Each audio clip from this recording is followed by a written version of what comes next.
अस्सलाम वालेकुम नाज़रीन।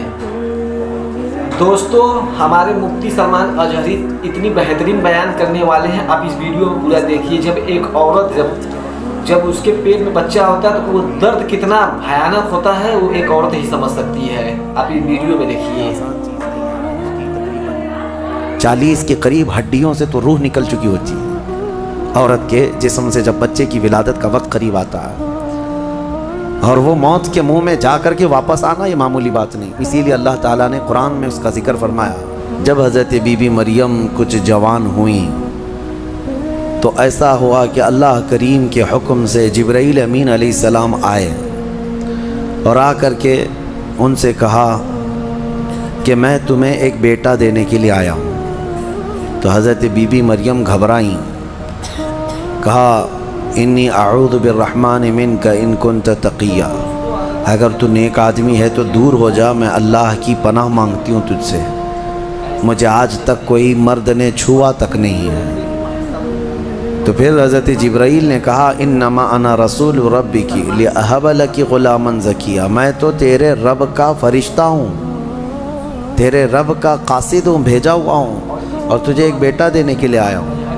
बीबी मरियम ने पूछा क़ालत अन्ना यकूनु ली ग़ुलाम वलम यमससनी बशर वलम अकु बग़िया, मुझे बेटा कैसे हो सकता है, मुझे आज तक किसी मर्द ने छुआ नहीं और ना ही मैं बदकार औरत हूँ, मुझे कैसे बेटा होगा। क़ाल कज़ालिक, जिब्राईल अमीन ने कहा ऐसे ही अल्लाह चाहता है। हुवा अलैया हय्युन, क़ाल रब्बुकी हुवा अलैया हय्युन वक़द ख़लक़तुका मिन क़ब्ल वलम तकु हुवा अलैया हय्युन वलिनजअलहु आयतन लिन्नास। तेरा रब ये फरमा रहा है कि ये काम उसके लिए बड़ा आसान है, रब ताला के लिए बड़ा आसान है, और तुझे बग़ैर किसी शोहर के टच किए छुए एक बेटा देगा अल्लाह ताला, ताकि उस बेटे को अल्लाह अपनी निशानी बना दे और अपनी तरफ से उसको रहमत बनाए, और अल्लाह का ये फ़ैसला है। ये बातचीत हो रही किसके दरमियान, हज़रत बीबी मरियम और हज़रत जिब्राईल अलैहिस्सलाम। जिब्राईल अलैहिस्सलाम अल्लाह के फ़रिश्ते हैं। फ़रिश्तों के अंदर ये बात पहले से आपको याद रहे, ना वो फ़रिश्ते मर्द हैं ना औरत हैं, ना उनके अंदर इंसानी फ़ितरत के तकाज़े जो होते हैं, शहवतें, वो बिल्कुल नहीं होती।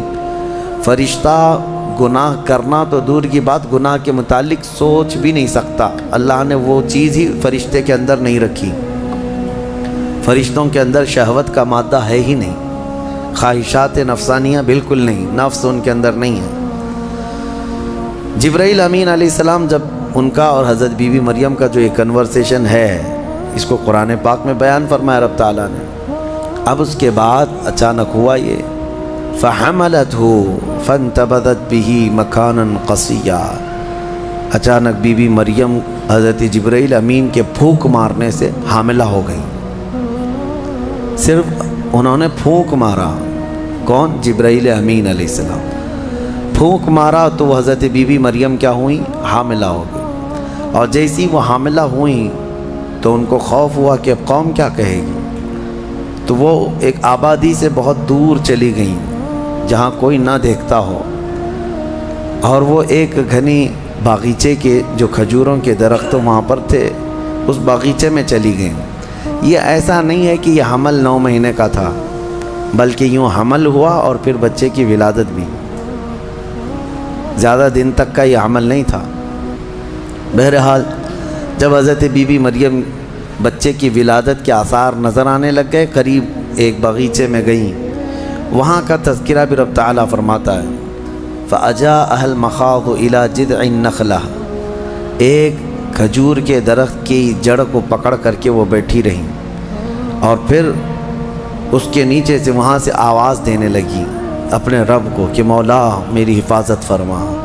और दर्द ऐसा होता है विलादत के वक्त का, उस वक्त के अल्फाज हज़रत बीबी मरियम के कुरान फरमा रहा है, वो कह रही थी कुन्तु नस्यम मनसिया, ये दर्द से पहले मैं मर गई होती, भुला दी गई होती, काश मैं इन तमाम चीज़ों में न होती। औरत जो है इस दर्द के वक्त بہت ہی زیادہ فرسٹریٹ ہوتی ہے، بہت تکلیف دہ ہوتی ہے، تکلیف زدہ ہوتی ہے، اس قدر کہ موت کے وقت ہونے والی تکلیف سے تھوڑی سی کم تکلیف بچے کی ولادت کے وقت ہوتی ہے۔ ایک عورت کو یہ آسان چیز نہیں ہے، اس کی تقریباً 40 کے قریب ہڈیوں سے تو روح نکل چکی ہوتی ہے۔ عورت کے جسم سے جب بچے کی ولادت کا وقت قریب آتا ہے اور وہ موت کے منہ میں جا کر کے واپس آنا، یہ معمولی بات نہیں۔ اسی لیے اللہ تعالیٰ نے قرآن میں اس کا ذکر فرمایا، وہ حمل، یعنی عورت جو ہے حملہ وفصالہ 30 شہر، یہ آیت ہے، اس میں اللہ تعالیٰ فرماتا ہے ووضعتہ کرہا، جب وہ بچے کو جنم دیتی ہے تو بڑی تکلیف کے ساتھ دیتی ہے۔ حضرت بی بی مریم کا بھی جب وہ وقت آیا تو وہ درخت کی جڑ کو پکڑ کر کے آواز دینے لگی، کاش میں اس درد سے پہلے ختم ہو چکی ہوتی، بھلا دی گئی ہوتی۔ تو رب تعالیٰ کی طرف سے آواز آئی، اللہ تحزنی وقد جعل ربک سریا، گھبرا مت اے مریم، تیرا رب تیرے لیے آسانیاں پیدا فرمائے گا، آسانیاں پیدا فرمائے گا۔ اس درخت کو ہلاؤ، پکی کھجوریں گریں گی تم پر۔ حضرت اللہ کی طرف سے حضرت بی بی مریم کو جو پیغامات آ رہے تھے یہ کیا تھے؟ یہاں پر بھی میں بتا دوں، اللہ تعالیٰ اپنے بندوں کو جو پیغامات دیتا ہے اس کے 3 طریقے۔ ایک وحی ہے جو نبیوں کو دی جاتی ہے، یعنی وہ وحی ہے، اس کو وحی کہتے ہیں، جو اللہ تعالیٰ کا پیغام نبی کو آئے۔ وحی کے بھی کئی طریقے ہیں، ڈائریکٹ اللہ تعالیٰ سے وہ کلام کر لیں یا کسی فرشتے کے ذریعے سے کر لیں، جیسے جبرائیل امین علیہ السلام جو لے کر کے آتے تھے اور نبیوں کو پہنچاتے تھے، یہ بھی کیا ہے، اس کو کیا کہتے ہیں، وحی، وحی ہے۔ اور اللہ کے ولیوں کو جو پیغامات اللہ کی طرف سے ملتے ہیں، اس میں فرشتہ تو نہیں آتا، لیکن اللہ تعالیٰ ان کو کچھ باتوں کی ہدایت دل میں ڈالتا ہے یا ان کے ذہن میں، دماغ میں وہ چیزیں اچانک اترتی ہیں، اس کو کہتے ہیں الہام۔ یہ وحی نہیں ہے، یہ کیا ہے، الہام۔ اور عام مومنین کے دلوں میں بھی اللہ ہدایت ڈالتا ہے، آپ کو خود بھی کچھ چیزیں سمجھ میں آ جاتی ہیں، یہ صحیح ہے، یہ غلط ہے، یہ اللہ کی طرف سے دی ہوئی ہدایت ہے، اس کو القاء کہتے ہیں۔ ہے اللہ کی دی ہوئی ہدایت، لیکن اگر وہ نبی کو ہو تو وحی ہے، ولی کو ہو تو الہام ہے، عام مومنین کو ہو تو القاء ہے۔ اور کچھ کافروں کو بھی ہوتی ہے، کافروں کو جو چیزیں معلوم ہوتی ہیں اس کو استدراج کہتے ہیں، یعنی وہ بھی کچھ چیزیں معلوم کر لیتا ہے۔ بہرحال یہ ایک الگ بحث ہے۔ حضرت بی بی مریم کو یہ الہام اللہ کی طرف سے تھا۔ اللہ تبارک و تعالیٰ نے ان کو فرمایا کہ درخت کی یہ جڑ کو ہلاؤ، پکی کھجوریں گریں گی۔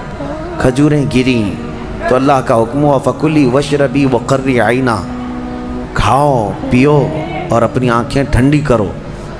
درد میں تہہ دل سے مفتی سلمان اجہری صاحب کا اگر دل سے شکریہ ادا کروں تو وہ بھی کم ہے، اتنا بہترین بیان کے لیے۔ اگر آپ کو کیسا لگا دوستو کمنٹ میں ضرور بتائیے گا ان بیان۔ السلام علیکم ورحمۃ اللہ وبرکاتہ۔